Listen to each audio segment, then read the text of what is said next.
Hey,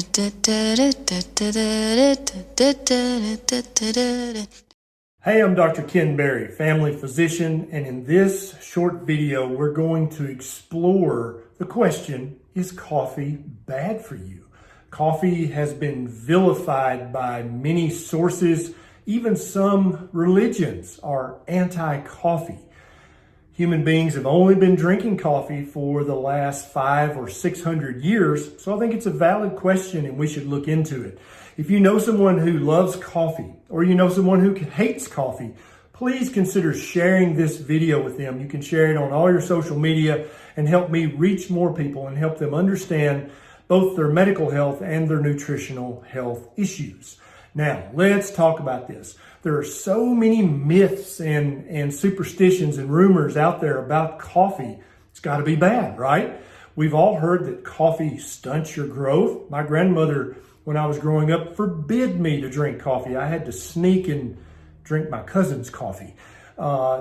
Many people will say pregnant women should absolutely avoid coffee. It's bad for them or for the developing fetus. A lot of people say that you'll become dehydrated if you drink coffee because of the diuretic effect of the caffeine. You've heard that coffee causes heart disease, cancer, osteoporosis. We're going to go into all this stuff and figure out what the truth is. What does the research show? What's the common sense show? That's what this video is going to do. The first thing you should know about coffee is that many of the myths that you've heard, and you may actually believe some of them, most all of them come from a man by the name of C.W. Post. He had a coffee-like drink that was basically brewed wheat germ and molasses that he was trying to compete with coffee back in the early 1900s. And so he would buy full-page ads in different magazines and newspapers saying that coffee caused this, coffee would stunt your child's growth, coffee would hurt you in this, that, or the other way. That's where many of these myths came from, and that's why maybe your grandmother also forbade you from drinking coffee because she was afraid it would harm you in some way. He advertised so ubiquitously that it became part of the national culture that coffee may be bad for kids of pregnant women. They got an awful lot of coffee in Brazil. There definitely are a few negative consequences from drinking coffee, but most of them are cosmetic, self-limited, and not dangerous at all. If you drink too much coffee, you may get irritable, or you may notice that if you drink too much coffee that it uncovers your essential trimmer and seemingly makes that trimmer worse. If you drink coffee within 6 hours of bedtime, you may have some insomnia that night. Now, that's not true for everybody. My wife can have a nice roasted cup of tasty coffee right before bedtime and sleep like a baby. I, on the other hand, have to stop my coffee about 6 hours before bedtime. There does seem to be a mild habit-forming effect with coffee, so if you drink coffee for a few months and then try to stop it cold turkey, you may have a little increased irritability and even a headache for a few days. That's about as bad as the withdrawals get. Now, there are a couple of medical things that drinking lots of coffee, and when I say lots of coffee, I mean more than 3 cups a day, because almost all the research I'm going to talk about later on in this video were based on 300 milligrams or less of caffeine, which is about 3 cups of coffee a day worth. Some people, it looks like that drinking lots of coffee might raise their LDL cholesterol a tiny bit or raise their triglyceride level a tiny bit.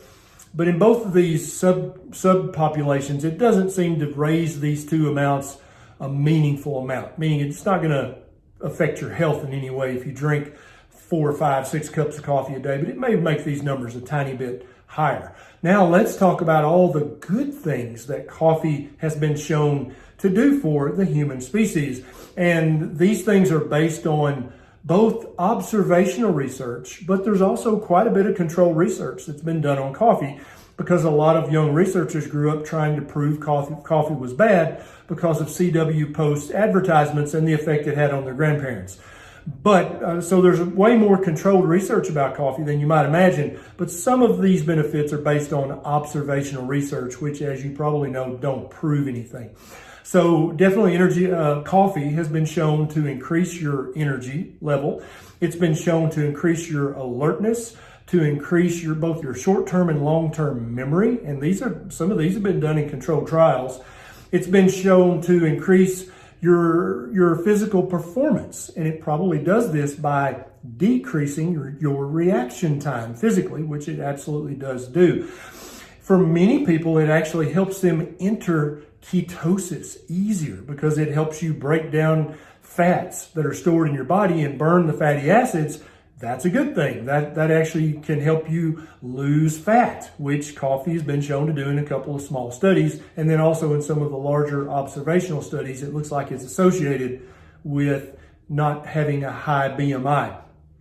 Coffee has been shown in large observational studies to be associated with increased mood, to be associated with an increased health span and an increased lifespan, to be associated with a decreased risk of type 2 diabetes, cancer, dementia, and Parkinson's disease. But of course, that's observational. That doesn't prove anything. It's just associated with that.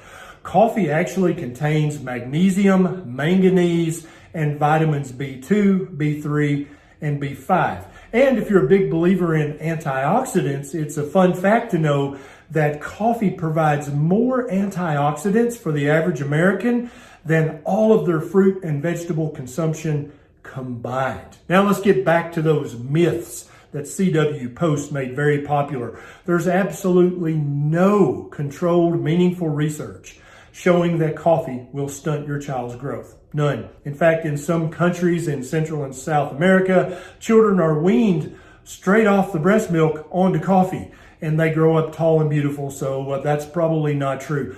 The myth that drinking coffee is bad for pregnant women, this has been studied quite a bit in medical and nutrition research. There is no link. If a woman's drinking 1, 2, or 3 cups of coffee a day, it's perfectly fine for both her and her developing fetus. The dehydration myth, in case you didn't notice, coffee is 99.5% water. So you, at worst, break even by drinking a cup of coffee as far as your hydration status goes. Coffee does not cause dehydration. The other myth that coffee can cause heart disease, cancer, strokes, osteoporosis even. None of these are bear out in the medical and nutritional research. Coffee doesn't do any of those bad things that CW Post said that coffee would do. Therefore, it's perfectly safe for you to drink 2 or 3, maybe even 4 cups of coffee a day.